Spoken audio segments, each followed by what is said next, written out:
No, she was a consultant for a while, and she was living in Italy the year that the script was being written, and Abby Mann, who wrote the script, visited her in Italy and consulted with her on the writing of it, but she didn't write it.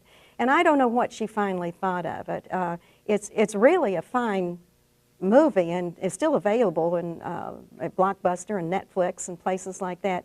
Had an amazing cast: Lee Marvin and Simone Signoret, and many really fine actors, and it won several Academy Awards. Yeah, I heard her say in Brownwood at this symposium that she loved it, but I heard her say on other occasions that she hated it. So I don't really know what she thought about it, but there are changes made, as there often are, between a book and its adaptation as a movie. But she didn't really have anything to do with the writing. Long answer to your question. Yes. Well, you know, she was really old then. She was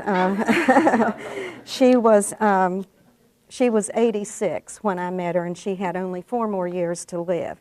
But do you know, even at 86, she was stunningly beautiful and very gracious. She had a lovely voice, and she could hold a crowd in the palm of her hand still. She spoke at the birthday banquet in her honor, and she spoke and spoke and spoke for 45 minutes, and the president of Howard Payne had his personal physician sitting on stage beside of her in case she became overwrought, which she was inclined to do.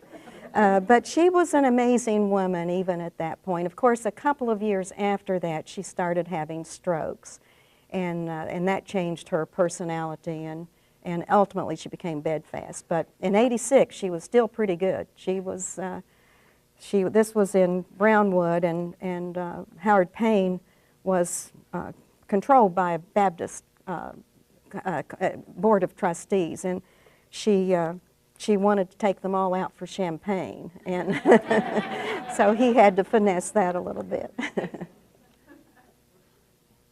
One more question.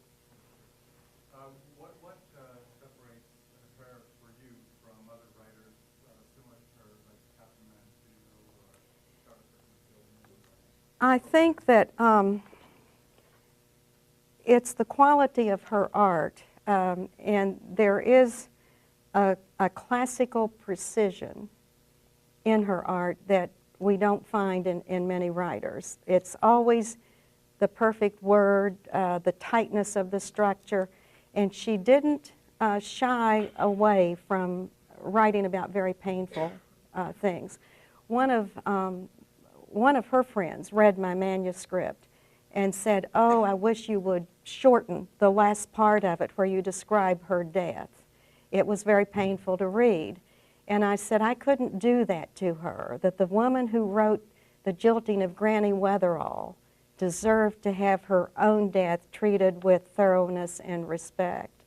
So the truthfulness, the precision, and I think the sheer power and beauty of her writing, a kind of classicist in the modern sense. Thank you. Thank you.